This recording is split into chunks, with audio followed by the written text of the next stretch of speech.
ప్రస్తుతం ఇక్కడ మనం బ్యానర్‌లో చూస్తే కూడా పోలవరం ముంపు ప్రాంతంలో 2014 కంటే ముందు చదివిన విద్యార్థులను లోకల్‌గా పరిగణించాలి అని చెప్పి మనం ఇక్కడ చూస్తా ఉన్నాము. సో, మా తప్పు లేకుండా మేము బలవుతున్నాము. సెలక్షన్ లిస్ట్‌లో ఉన్న జాబ్ రావడం లేదని చెప్పి వారు ఆవేదన వ్యక్తం చేస్తున్న పరిస్థితి మనకి ఇక్కడ కనిపిస్తా ఉంది ప్రజాభవన్ ముందు. ఒకసారి వారితో మాట్లాడదాం. అసలు వాళ్ళ సమస్య ఏంటి? అక్కడి నుంచి ఇక్కడ వరకు వచ్చారు ప్రజాభవన్ ముందు. వారితో మాట్లాడి పూర్తి వివరాలు తెలుసుకునే ప్రయత్నం అయితే చేద్దాం. అన్న ఎక్కడి నుంచి వచ్చారు మీరు? సమస్య ఏంటి? మేము భద్రాద్రి ఖమ్మం భద్రాద్రి కొత్తగూడెం మరియు ఖమ్మం డిస్ట్రిక్ట్ నుంచి. అయితే మేము మా ప్రాబ్లం ఏంటంటే నాన్ లోకల్ ఇష్యూ అండి. 2014 తర్వాత బైఫర్గేషన్ అయిపోయిన తర్వాత 7 మండలాలను పోలవరం ముప్పు ప్రాంతాలుగా గుర్తించి ఆంధ్రాలో కలిపారు. సో దాంట్లో అప్పుడు 2014 కంటే ముందు చదివినటువంటి ఏ విద్యార్థులైనా సరే ఈ తెలంగాణలోని నాన్ లోకల్గా గుర్తిస్తున్నారు. కానీ మేము మొత్తం పుట్టి పెరిగింది కానీ అంతా కూడా ఉమ్మడి ఖమ్మం జిల్లాలోనే. అప్పుడు ఆంధ్ర ఆశ్రమ పాఠశాలలో కానీ ఉన్నత పాఠశాలలో చదువుకున్నటువంటి విద్యార్థులమే మేము. కానీ ఇక్కడ ఏ ఉద్యోగానికి అప్లై చేసినా సరే నాన్ లోకల్గా ట్రీట్ చేస్తున్నారు గవర్నమెంట్ అనేది. అది కరెక్ట్ కాదు. అంటే స్థానికత ఆధారంగా అంటే 1 to 7th ప్రకారంగా చేస్తున్నారు. అది కరెక్ట్ కాదు. సో మాకు ఏంటంటే ఈ గ్రూప్ 4గా కానీ లేకపోతే జేఎల్స్ కానీ ఏవైతే ఉద్యోగాలు ఉన్నాయో వాటిని అన్నిటికీ రాబోయే ఉద్యోగాలన్నిటికీ కూడా లోకల్గా పరిగణించాలి. అది మిమ్మల్ని నాన్ లోకల్‌గా పరిగణిస్తున్నారా? అవునండి, నాన్ లోకల్గా పరిగణిస్తున్నారు. ఎందుకు అని అంటే 1 నుంచి 7వ తరగతి వరకే వీళ్ళు లోకల్ క్యాండిడేట్గా తీసుకుంటున్నారు. ఏ ఉద్యోగానికైనా దాని స్థానికత అంటే 1 నుంచి 7 వరకు చదివినటువంటి దాన్ని మన స్థానికతగా తీసుకుంటున్నారు. కాబట్టి మేము అక్కడ 1 సంవత్సరం అక్కడ చదివినా సరే ముప్పు మండలాల్లో ఇక్కడ నాన్ లోకల్ అయిపోతున్నాం. సో దాన్ని మనం రెక్టిఫై చేసే విధంగా జీవో ఇవ్వాలి. అంటే ఇప్పుడు ఉన్న జీవోను రద్దు చేయాలంటారు. ఏదైతే 1 నుంచి 7 తరగతి చదివితే స్థానికంగా జీవో రద్దు చేయకపోయినా మాకు లోకల్ క్యాండిడేట్గా స్థానికతగా గుర్తించమంటే సరిపోతుంది. గుర్తించాలి. మేము ఉమ్మడి ఖమ్మం జిల్లా భద్రాద్రి కొత్తగూడెం జిల్లాకు చెందిన వాళ్ళం అండి. మేము ఇక్కడ అందరూ కూడా ఇది చెర్ల మండలం, దుమ్మగూడెం మండలం అంటే ఆ భద్రాచలం డివిజన్లో మండలానికి సంబంధించిన విద్యార్థులు మేమంతా కూడా. మేము ఉమ్మడి ఖమ్మం జిల్లాకి వ్యక్తులమే. మా తాతలు పూర్వీకులు అందరూ కూడా ఇక్కడ పుట్టి పెరిగారు, ఇక్కడే పుట్టి చనిపోయారు వాళ్ళంతా కూడా. మా తాతలు, మా పేరెంట్స్ మేమంతా కూడా తెలంగాణ చెందిన వాళ్ళమే. కాకపోతే ఆ ముంపు మండలాలు ఏమంటనే ఉమ్మడి ఖమ్మం జిల్లాలో భద్రాచలం డివిజన్ల ప్రాంతాలు అయ్యాయి, ఉమ్మడి ఖమ్మం జిల్లా అయ్యాయి. కానీ అవి ఏమైనాయి అంటే 2014 తర్వాత ఆ ముంపు మండలాలు పోలవరం ప్రాజెక్టు, ఆంధ్రలో కడుతున్న పోలవరం ప్రాజెక్టు కారణంగా వాటిని ఆంధ్రలో కలిపారు. కానీ మేము ముంపు మండలాలు ఏవైతే ఉన్నాయో అక్కడ మేము 2014 ముందు గవర్నమెంట్ స్కూళ్ళలోనే చదివాం. మేము ఎక్కడ కూడా ప్రైవేట్ స్కూల్లో కూడా చదవలేదు. 2014 ముందు ఉమ్మడి ఖమ్మం జిల్లా అన్నప్పుడు మేము తెలంగాణ కిందకే వస్తాం కదా. కానీ మమ్మల్ని తెలంగాణ కింద కన్సిడర్ చేసుకోకుండా అదర్ దెన్ తెలంగాణ అనేసి మమ్మల్ని నాన్ లోకల్ కింద పరిగణిస్తున్నారు. కానీ మేము తెలంగాణకి చెందిన స్థానిక విద్యార్థులము.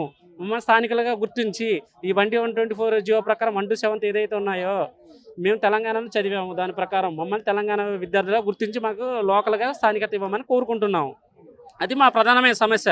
ఎందుకంటే 2014 తర్వాత మీరు ముంపు మండలం చదివారు, ఆంధ్రాలో ఉన్నాయి కాబట్టి మీరు ఆంధ్ర అంటే ఓకే. కానీ మేము 2014 ముందుగా చదివాం కదా. అది కూడా ఉమ్మడి ఖమ్మం జిల్లాలో భద్రాచలం డివిజన్లోని ముంపు మండలైన కూనవరం, విఆర్పురం ఈ మండలంలో చదివిన విద్యార్థులు మేమంతా. సో మమ్మల్ని తెలంగాణ స్థానిక విద్యార్థులుగా పరిగణించాలని మేము కోరుకుంటున్నామండి. దానివల్ల మాకు ఉద్యోగ అవకాశాలు వస్తాయి. కానీ మేము మమ్మల్ని నాన్ లోకల్ పరిగణించడం వల్ల మేము క్వాలిఫై అయినా కూడా ఈ బ్రదర్ ఉన్నాడు, గ్రూప్ 4లో క్వాలిఫై ఉన్నాడు. కానీ వీళ్ళకి పక్కా జాబ్ వస్తుంది. కానీ అదర్ దెన్ తెలంగాణ కింద వీళ్ళ కన్సిడర్ చేయడం వల్ల తను ఇప్పుడు ఉద్యోగాన్ని కోల్పోవాల్సి వస్తుంది. సో మమ్మల్ని స్థానికంగా గుర్తిస్తే మా జాబులు మాకు వస్తాయని, మా రిజర్వేషన్ ప్రకారం మాకు వచ్చే జాబులు మాకు వస్తాయని, అది కూడా ఎవరైతే క్వాలిఫై అవుతారో వాళ్ళకే కదా జాబ్ వచ్చేది కూడా. మేము మీరు న్యాయంగా మాకు స్థానికంగా గుర్తించమంటున్నాం. మేము టాప్లో ఉంటే మాకు జాబ్ వస్తుంది, లేకపోతే లేదు కదా. సో మమ్మల్ని స్థానికంగా గుర్తించి మా యొక్క పరిష్కారాన్ని సీఎం రేవంత్ రెడ్డి గారు ఈ ప్రజాపాలన అని అందరూ మేము భావిస్తున్నాం. ఈ ప్రజాపాలన అయినా మాకు రేవంత్ గారి ఆధ్వర్యంలో మా జిల్లా మంత్రి అయిన ఉమ్మడి జిల్లా మంత్రి అయినటువంటి బట్టి విక్రమార్క గారు, మాకు డిప్యూటీ సీఎం ఉన్నారు. వీళ్ళందరూ మా వ్యవసాయ శాఖ మంత్రి కానీ, రెవెన్యూ శాఖ మంత్రి కానీ, పొంగులేటి శ్రీనివాస్ గారు, వీళ్ళందరూ కూడా మా మానవతా దృక్పథంతో ఈ ముంపు మండలం చదివిన తెలంగాణ విద్యార్థులైన మేము ఈ ఏదైతే ఉమ్మడి ఖమ్మం జిల్లా భద్రాద్రి కొత్తగూడెం జిల్లాకు సంబంధించిన మా విద్యార్థుల యొక్క సమస్య పరిష్కరించాలని మేము మీ మీడియా తరపున మీరు కూడా మా సమస్యని తద్వారా గవర్నమెంట్కి చేరవేస్తారని, మా సమస్యను పరిష్కరిస్తారని మనసారా కోరుకుంటున్నామండి. నా పేరు నరేష్ అన్న. ఇప్పుడు మీరు నాన్ లోకల్‌గా అయితే మీకు వచ్చిన జాబ్ కూడా పోతుందా? పోద్ది. అసలు లిస్ట్లో ఉండదు. మాది ఎస్టీ రిజర్వేషన్, మాకు రిజర్వేషన్ వర్తించాలి. నాన్ లోకల్ అంటే 5% మేము అంత కష్టపడుతుంది. రిజర్వేషన్ అయితే వస్తుంది మాకు. ఎంత వచ్చాయి గ్రూప్ 4 మార్క్స్? గ్రూప్ 4 మార్క్స్ నాకు పీటీఓ ఫైర్లో అయితే 155 వచ్చాయండి. దాంట్లో నాన్ లోకల్ చేస్తున్నారు నన్ను. అంటే నాన్ లోకల్గా చేస్తే మీకు ఇప్పుడు జాబ్ రాదు. జాబ్ రాదు అంటే ఎట్లా పరిగణలోకి తీసుకొని చేస్తున్నారు అది? సార్. మేము 2018లో కూడా ఇట్లా కానిస్టేబుల్ అంటే ఈవెంట్కి వెళ్ళాం. దాని 124 జీవో ప్రకారం ఏంటంటే 1 to 7 తెలంగాణ చదివి ఉండాలి. చదివి ఉన్న వాళ్ళు స్థానికత అంటున్నారు. మేము కూడా స్థానికతను వర్తిస్తాం. ఎందుకంటే 2014 ముందు మేము ఉమ్మడి ఖమ్మం జిల్లాలో అయినా ముంపు మండలం చదివాం. అయ్యేమి ఆంధ్రాలో గుంటూరు డిస్టిక్, విజయవాడ, అనంతపురం డిస్టిక్ కాదు అయ్యని. ఉమ్మడి ఖమ్మం జిల్లాలో తెలంగాణ ప్రాంతంలో ఉమ్మడి ఖమ్మం జిల్లాలో ఆ ముంపు మండలాలు కూడా కేవలం ఆంధ్రాలో కడుతున్న పోలవరం ప్రాజెక్టు కారణంగా వాటిని ఆంధ్రాలో కలపడం వల్ల మేము ఆ మండలాలు మేము వెబ్సైట్లో TSPC upload certificate details studies details enter చేసేటప్పుడు ఆ మండలాలు కాపాడలేదు. ఎందుకు కాపాడలేదంటే 2014 తర్వాత ఆంధ్రాలోకి వెళ్ళాయి కాబట్టి ఆ మండలాన్ని తీసేశారు. ఆ మండలాలను కాపాడు ఉంటే మేము ఆ మండలాలు సెలెక్ట్ చేసుకున్నాం. పలానా మండలం ఉమ్మడి ఖమ్మం జిల్లాలో చదివి ఉన్నామని మేము సెలెక్ట్ చేసుకునే వాళ్ళం. ఆప్షన్ మాకు అవకాశం కల్పించుంటే బాగుండేది అప్పుడు, కానీ కల్పించలేదు. దానివల్ల మేము ఏం చేసుకో ఎగ్జామ్ రాయాలి కాబట్టి చచ్చినట్టు మేము అదర్ దెన్ తెలంగాణ ఆప్షన్ ఎంచుకోవాల్సి వస్తుంది. కానీ దానివల్ల మేము చాలా అన్యాయానికి గురవుతున్నామండి. సో అది మా ప్రాబ్లం. ఎందుకంటే మేము తెలంగాణ చెందిన విద్యార్థులమే, చాలామంది దాదాపు ఒక 2000 మంది ఉంటారు. కానీ అక్కడ నుంచి ఇక్కడ హైదరాబాద్ వచ్చి ఈ పరిష్కారం కోసం 10 సంవత్సరాలు పాత గవర్నమెంట్ చుట్టూ తిరిగి మంత్రుల చుట్టూ తిరిగి విసిగిపోయే వాళ్ళెవరు కూడా రావడానికి కూడా ముందుకు రావట్లేదు. ఈ రావులు జాబులు రావు అనేసి ఇక మా వల్ల కాదనేసి ఇక ఈ ఇళ్లలో కూర్చొని ఉన్నారు తిరిగి.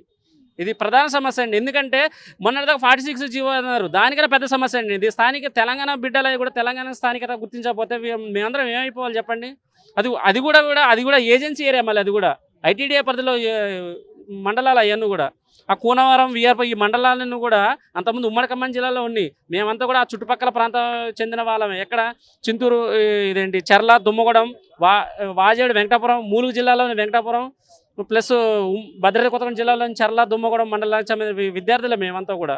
సో మేము తెలంగాణకి ఉండి కూడా మేము అన్యాయంగా గురవుతున్నాం. సో దీన్ని తద్వారా గవర్నమెంట్ పరిష్కరించి దీన్ని మమ్మల్ని లోకల్ గురిస్తే మాకు జాబులు వస్తాయని మేము మనసారా కోరుకుంటున్నాం.